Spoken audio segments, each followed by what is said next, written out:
Good morning to all of you. It's a privilege to kind of share these inspirational talks with you. You know that the world has changed dramatically due to COVID-19. I think you must be all monitoring the entire this one from November, December 2019 onwards, and how it spread fast to the entire world. We see that it is very, very devastating, correct, compared to any other pandemic and also crisis that we faced in the last few decades, and a brutal impact on the global economy and health systems. Unfortunately, we still have not come over from the situation. Thanks to internet, social media, news, media channels, we have been updated constantly on the progress, what we need to do, what actions we need to take, suggestions from all over, correct? I think I say my family was the first to get impacted very early on because two of my kids are in the US. One moved to the US almost 7 years back, he's working in the US. And my daughter just moved before COVID-19 to pursue her graduate studies in New York. So we were planning to, my and my wife were planning somewhere in mid of Feb 2020 itself to travel to the US to meet them. And we were supposed to travel by Cathay Pacific going via Hong Kong. And that's why we were really kind of very anxious to see what's happening, correct? And you saw that the flights were getting daily updates on what's happening on the flight status, correct? Whether there is restrictions, whether it's going to be all of stuff, correct? And I was talking to the airline and also monitoring the whole stuff, and finally I had to cancel my ticket because my wife is a doctor, so in that way she was a lot more anxious than me, and that too she works in the microbiology area, so in that way she is also part of the COVID cell in Karnataka as well. So she was much aware of the various things that are happening about the virality of this pandemic. So finally we had to cancel the entire trip, not to risk ourselves and also risk our kids or even getting stranded in a strange place. So on the business front, all of these things also was reflecting on our business.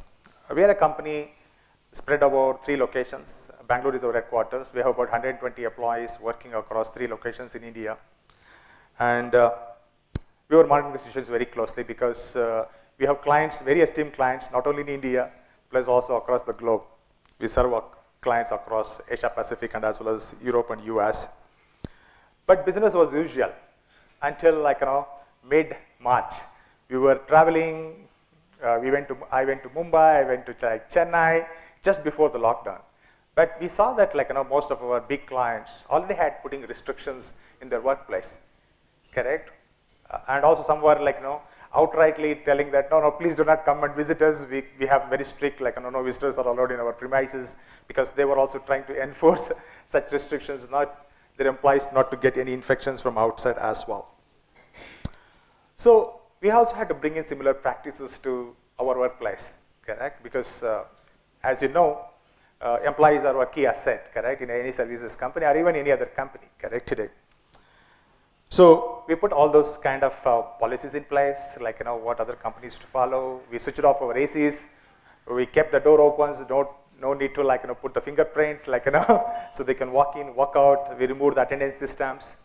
Sanitization, public places sanitization, kept sanitizers, and asking employees who have any sickness not to come to the office, who have recent travel history to their homes, not to come to the office for a few days. All of the stuff we followed. Luckily, all of these things were working.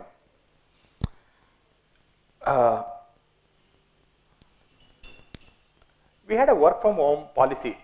I think almost all of us have work from home policy from the last several years, but we had not extended to everyone, correct? We had extended to our mid and senior employees so that they can work from home. We had equipped them. Everyone had a laptop, internet connections and all this stuff. But we need to kind of immediately equip all of our employees with such kind of infrastructure. So our IT team spoke to all of various teams and find out who are the ones in their team, the junior ones who doesn't have a laptop or infrastructure at home. Where are they going to be working? Are they going to their homes to be working? Are they going to be staying in their friend's place or here, like, various, guest houses and all this stuff. So, and then our immediate priority was to, like, get them before the lockdown, because we know that, like, there were a lot of talks going on around mid-March, correct? And we had not much time. Luckily, within 2 weeks before the shutdown, lockdown, we were able to, like, equip everyone with this one. And sometimes we had to ship the laptops also to their houses through the trial, make those arrangements as well. And before the lockdown, I think we were 100% like, almost ready to, like, work from homes. And because we saw that, like, it's not going to impact any of it. Luckily, so far, we didn't had any impact on serving our clients wherever they are. I think, this lesson essentially taught us. I never thought, like, probably, like, we need to have an infrastructure to serve 100% of capacity. And today, like, our offices are closed in Bangalore for almost 12 months. Just only the housekeeping is coming and making sure that, like, everything is working and all this stuff. But we just started resuming to office, except few employees, key employees, going to office probably few days in a week. But almost like 99% of our employees still working from home, various parts of the world, various parts of the country, some remote locations. And we saw that, like, there was challenges, correct? Because the country is not ready for some of those challenges, like, power cuts, 4 hours, 6 hours power cuts, and internet not reaching there because people are staying in remote villages. As you know, the typical workforce in the country is probably from tier 2, tier 3 towns, and they have migrated to the city for better jobs, Bangalore, Chennai, Hyderabad, and such places. So when they went back to stay with their families. So, but I see that after about 12 months, I don't see any of such murmurs, concerns. I think everybody has put in effort to get those things, putting UPS in their places, or probably better Wi-Fi connectivity and such kind of stuff as well. I think it's also a positive influence on all of us, not to probably migrate to bigger cities, pollute the environment, reducing pollutions, and also the employees can better, like, healthy conditions, eating good food at home, wasting money on, like, travel and other expenses in the city. The reason I'm telling is that we are in Indira Nagar, so you understand, like, the cost of living in Indira Nagar with all the attractions and 100 feet road and 12th Main. Yeah, pubs and all the stuff. Yeah. So, as we went into the lockdown, we were facing uncertainties because we didn't know, like, what the future holds for us, correct? But we need to be ready for the future, correct? We need to see that our business sustains. We are a 12-year-old company, and this crisis, like, certainly cannot put us into a very bad shape. So, and we were first to start looking at, like, how do we cut down cost immediately? Of course, not employee salaries first, but of course, all other hosts. So we let go of some of the rental properties that we had in other places, because most of the people already before the lockdown itself, couple of months before the lockdown itself, they have already started working from home, starting from early January 2020 itself.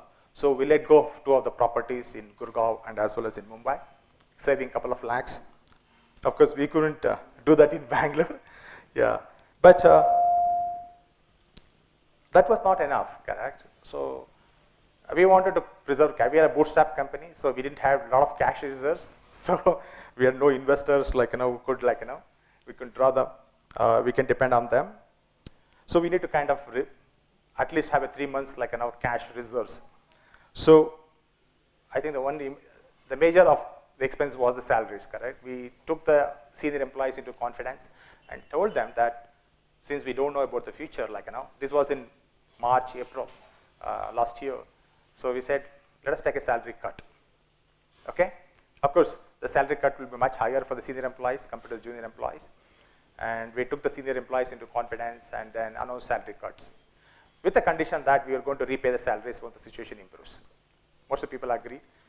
And then for a few months, we started doing salary cuts. After we got a little bit of this one, because we didn't see, like, in the first quarter, because the tailwind actually put us through. correct? Like, of the January, February, March, the tailwind, like, essentially, like, because most of the company didn't cut their marketing budgets.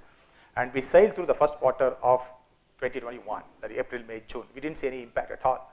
But we started seeing the impact later, but that put us in a good position. So we started reducing the salary cuts and removed the salary cuts by October last year itself. And all those salary cuts that what we did, we paid them back. And also, even during the tougher period, because our appraisal cycle normally falls in October, that is because when we started. So even through the pandemic situation, even though we were all 100% working from home, we did the appraisal for all of our employees and generous increase as well, well above the normal salary hikes. Communication is the very key, like, during COVID-19, because lots of people were kind of seeing all kinds of things were saying, correct? Business could not be normal, how the company is doing, we have their own concern, nobody's hearing to our concerns and all this stuff. So we started our monthly meets. We used to have that in the office, but we converted that into virtual ones now through Google Hangouts. It's good participation, well 2 hours, like, where we talked about our company. So we introduced those calls so that, like, get to hear and addressing their concerns and resolving their issues from every perspective, from the personal plus infrastructure and all the stuff as well. So moving forward, I think, we want to convert now, move into that kind of this one. Probably we move into, like, an environment where people have the option to work from home or office, but we will be investing better in tools and technologies to make it a secure environment. Because at ISO 27000 company, we need to make sure that, like, all of our client data and systems are secure and things. With respect to the clients, like, our clients are scattered across multiple sectors. The typical sectors that got hit were travel, entertainment, retail. So we also, like, had to help them out because they came to us for help. Whatever, like, help that we could do, we were able to do that. Of course, not hurting ourselves. Of course, we also had to squeeze or get similar kind of, like, support from our vendors and partners as well. I think everybody was well kind of, like, understood the situation and able to help us in that as well. On the other side of the business, we also had to prepare for worst case scenarios. We prepared backup plans. What happens if our revenues is going to fall below 25% or 50% below our forecast? We had done the planning well ahead before 2021. What happens if there is going to fall? So we had to come with, like, kind of, like, fallback plans, and so that we can start, like, as soon as the trigger is, like, made. So we were tracking our progress every fortnight, our business revenues, collections, and all the stuff. What happens if something happens? So what should we do? What are those, like, the first things that we can start getting to? But luckily, we didn't have to act upon any of those triggers, and we continued to do our business as per, like, we planned. Probably not 100%, probably well within that itself, plus or minus 10%. That's good. And pandemic situation also allows to find time. So old unprioritized projects, we brought them to life. So our website was not revamped for almost 5 years. We got time to revamp our website, and we completed our ISO 27000 audit as well. We also submitted some of our client works to various awards, and we won a couple of awards as well. I think being agile to adapt, responding quickly to changing events, and being comfortable with change made us safely navigate this pandemic situation. And some of the personal lessons that I learned out of this, life lessons, to spend time with my family, make my lifestyle changes. So I was not doing my exercise. I now have a goal to complete my exercises. I have to do 10,000 steps. I do that now. Doing our household chores ourselves, so helping family with all the other things. Enhancing our skills. I learned some new skills, gardening, as well learning keyboard and other stuff. Giving a pass to global warming and also, like, nature to heal. Correct. I appreciate, because I am able to, like, hear the chirps of the birds early in the morning when there was a lockdown. I enjoyed a lot. I never used to hear, like, doing all the noise, because I live in a very crowded area of Indiranagar, 100 double road, so very close to CMA, Indiranagar metro station. So I could see, like, everything. Morning 6 o'clock till 10, 11 o'clock, there is always, like, traffic on those roads. And also importance to health and hygiene. correct? I think these are some of those things that have helped us. I hope we all come out stronger with these learnings and adapt them in the future, and for not only for business sustenance, plus also the entire nature sustenance as well. Thank you.